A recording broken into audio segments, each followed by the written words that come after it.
Hello, my friends. No matter where you look in the Western mainstream media, the front page belongs to Donald Trump, Greenland, Davos, or some variation of these themes, and it's probably for a reason. This morning, Donald Trump posted on True Social, his own social media platform, an image depicting him planting the U.S. flag in Greenland, and in bold capital letters it reads, "Established 2026." That single visual is more than a meme. It's a signal, a deliberate psychological marker, and a public claim intended to shift the debate from whether Greenland will be pursued to how soon it will be pursued. And of course, there's more. There always is. Western media is also reporting that Trump has sent a letter to the Norwegian Prime Minister, an absolutely incredible letter. And I want to start there because it exposes the mindset, the method, and the escalation ladder that the Europeans still refuse to accept.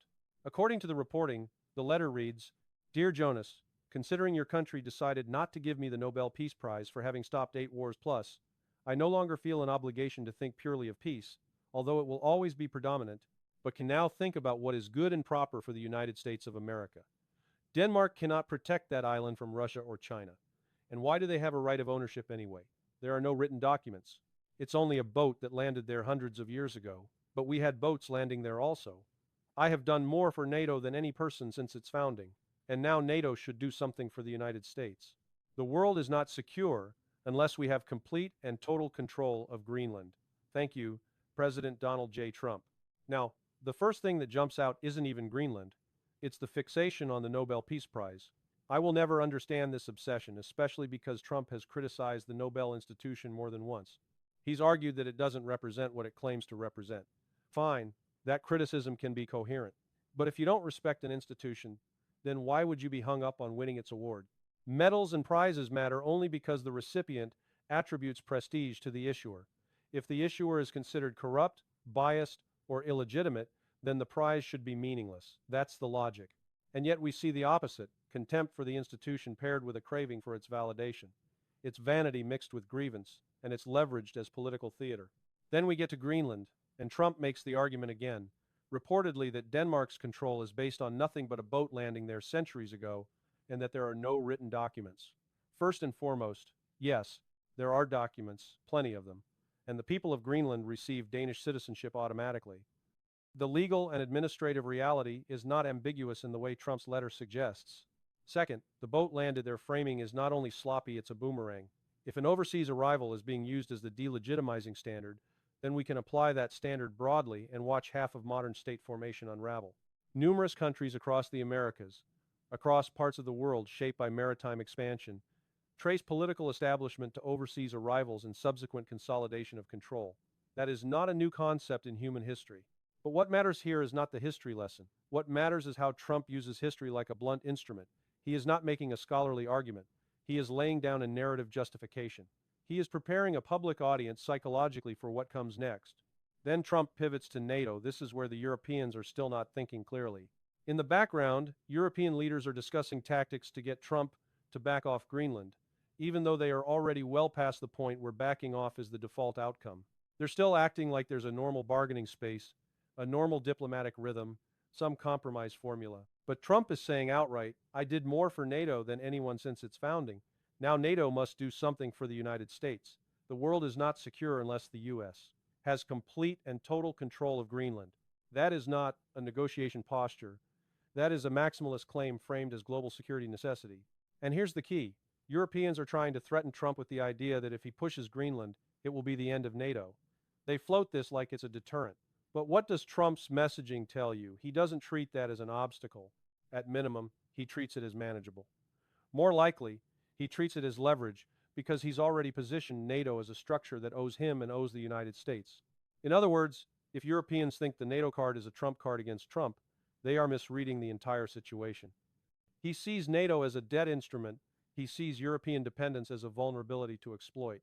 Now, leave the letter for a moment and look at how the media pipeline reinforces the messaging. One of the first articles in circulation today, presented as coming from Ukraine, the beacon of democracy, dripping with the kind of rhetorical styling we've come to expect, carries the headline logic, "Trump announces talks on Greenland but already marks it under a U.S. flag." The report claims Trump said a phone call was very good, that he agreed to meetings in Davos, and then comes the central line, "Greenland is imperative for national and world security." There can be no going back on that. Everyone agrees. That phrase, imperative for national and world security, is the universal solvent used by empires throughout history. Empires don't expand by saying we want more. They expand by claiming necessity. The Roman Empire had a famous doctrine sometimes described as defensive expansion. Britain used security narratives to justify consolidation. The Soviet Union used the language of buffer states, anchored in the fact that Russia lacks certain natural barriers and has historical trauma around invasion routes. Motives vary, labels change, but the pattern is constant. National security becomes the moral mask for strategic acquisition. And there's another pattern. Empires expand until their borders become too large, too costly, too difficult to defend, and eventually they implode.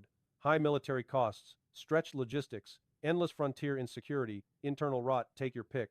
Rome is the classic case. But the principle matters because Trump's language isn't novel, it's historically familiar. The difference is that today we live in a nuclear-armed environment, with global supply chains, and with alliance systems that are already cracking. That makes this kind of security expansion rhetoric more dangerous, not less. Now, another detail in the reporting. Trump posted the illustration of himself planting the U.S. flag on Greenland, marking it as U.S. territory from 2026. The image looks AI-generated almost certainly. But again, that's not the point. The point is the semiotics. The claim is being presented as already accomplished in the symbolic realm, and symbolism precedes policy in modern media warfare. If you can get enough people to accept the inevitability of a move, resistance becomes psychologically framed as futile. Trump then emphasizes that the United States is the most powerful country in the world, and that it ensures peace through strength. And here we need to separate concepts that are often conflated. Strength and arrogance can overlap, yes, but they're not the same. Real strength is capability combined with discipline. Arrogance is the belief that capability alone guarantees desired outcomes. In the American political tradition, especially in its post-Cold War phase, there has been far too much arrogance disguised as strength. What Trump sells as strength is often performative coercion. It works when your opponent is weaker, disorganized, or dependent. It becomes catastrophic when your opponent is neither weak nor dependent when you're facing serious powers with strategic depth. And this is where the European panic comes in. One article quotes Trump advising Europe to focus on Ukraine rather than Greenland. Europe ought to focus on the war with Russia and Ukraine, not Greenland. Then comes the critical add-on. When asked whether he would impose tariffs on European countries if no agreement on Greenland is reached, he replied, "I will 100%. This is where the European leadership deserves no sympathy. Their own arguments are being turned against them. On the 18th of August 2025, European leaders traveled to Washington for a summit and pleaded for U.S. help against Russia. They framed Russia as the existential threat. They begged for security guarantees, and at the time, it was obvious that Trump would bank that dependency and later present an invoice. That day has arrived. Trump is effectively saying, "You came to me asking for help to protect you from Russia. This is me protecting you." The logic is cynical, transactional, and brutal, but it's consistent with the worldview. European leaders don't like hearing it because it exposes their impotence. In that same interview, Trump refused to answer whether he would use force to seize the island. And then, because this theme simply will not die, he also rejected the view that Norway has no influence over the Nobel Peace Prize, claiming Norway totally controls it. I'm going to keep this simple. The Nobel Peace Prize obsession is becoming a recurring symptom.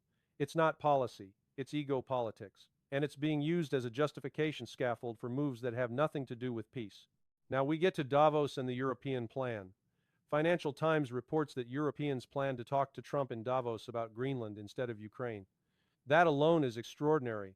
EU leaders had been preparing to spend the week persuading Trump to provide security guarantees for post-war Ukraine. Instead, they woke up to the question of whether his promises can be trusted at all. Let me bring Captain Obvious into the room. It's not just Trump who has credibility issues in the eyes of Europeans. It's reciprocal. Trump doesn't trust them either. Both sides treat the other as opportunistic, cynical, and unreliable. The difference is that Trump is willing to weaponize the rupture openly, while Europe still clings to bureaucratic illusions about shared values and process. A European diplomat reportedly said leaders and delegations due to meet Trump in Davos are tearing up their notes and replacing them with what was described as a carrot and stick approach, outlining how Brussels could respond to tariffs alongside proposals for de-escalation. This is where the European class reveals how deeply unserious it is. Carrot and stick only works if the stick is credible, bigger than your opponent's, or at least painful enough to make defiance costly. Europe's stick is not bigger. Not economically, not strategically, not politically, certainly not against the United States in a tariff confrontation. So what they are calling carrot and stick is, in practice, going to be carrot and carrot and carrot. How many concessions can they pile up to buy a pause? That is the European pattern.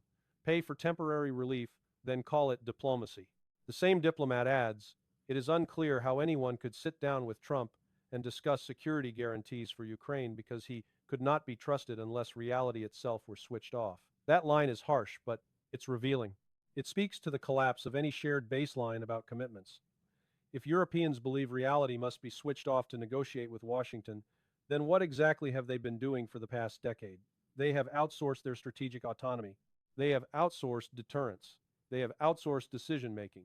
Now they are shocked to discover the contractor is extorting them. Then comes the most priceless paragraph.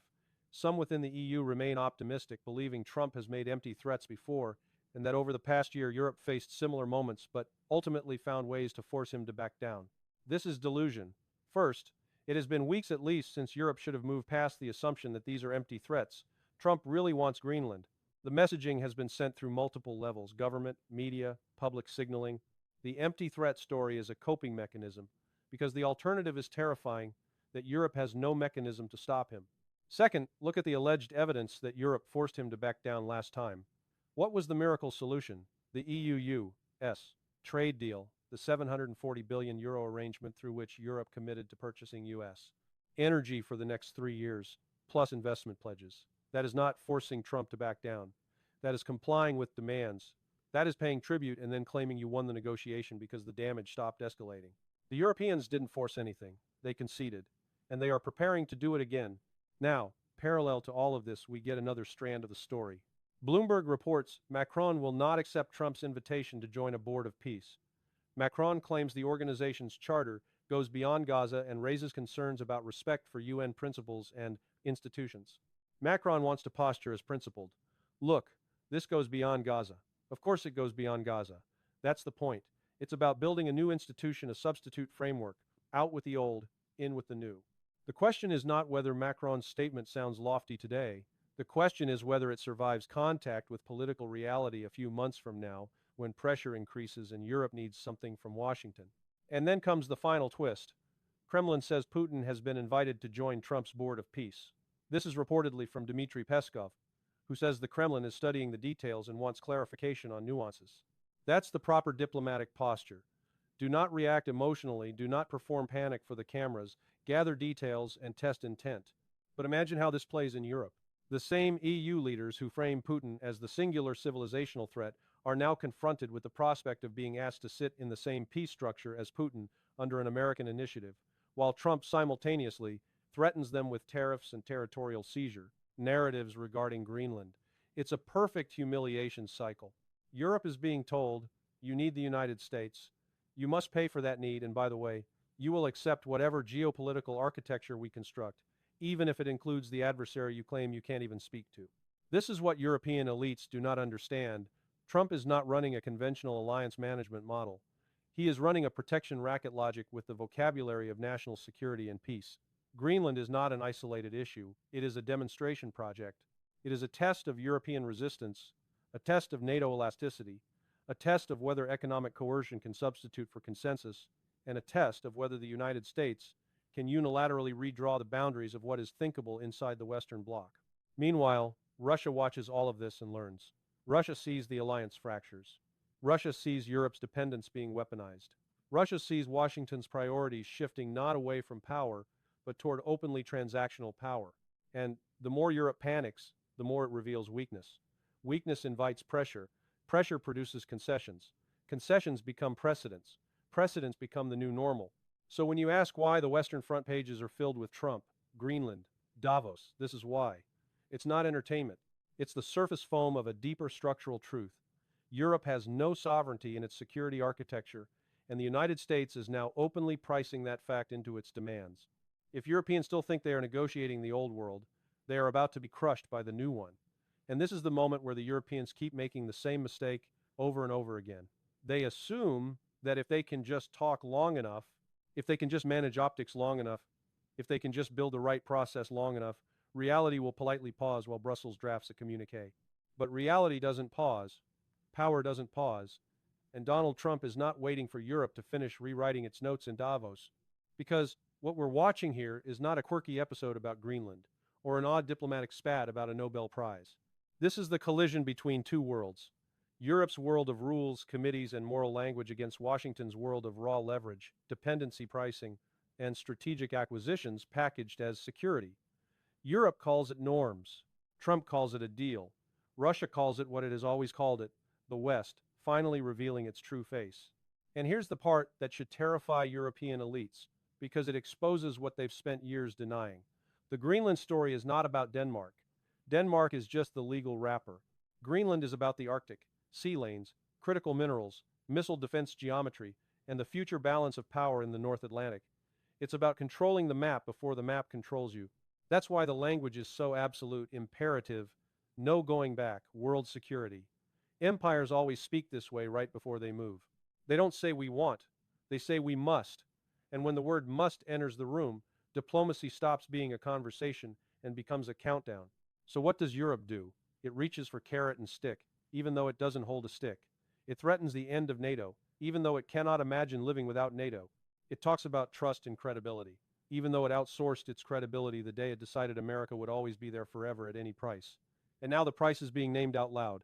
Tariffs, concessions, energy deals, institutional submission, political humiliation, one payment after another until Europe wakes up one day and realizes it no longer negotiates, it merely complies.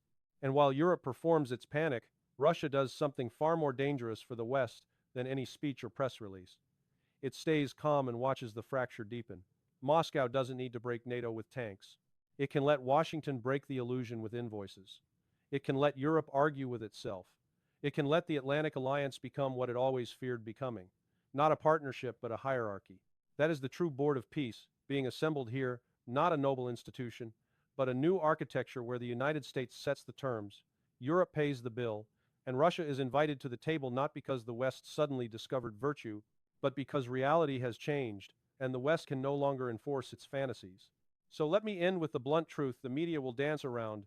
Greenland is a test of whether European leaders can say no and mean it, a test of whether NATO is an alliance or a subscription service, a test of whether the West is still a coherent bloc or merely a collection of anxious clients clinging to an American security umbrella that now comes with conditions written in bold capitals.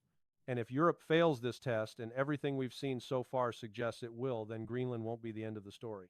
It will be the beginning of the new era, an era where the mask is off, where leverage is policy, where values are marketing, and where the map is redrawn not by consensus, but by the side that can impose the cost of resistance.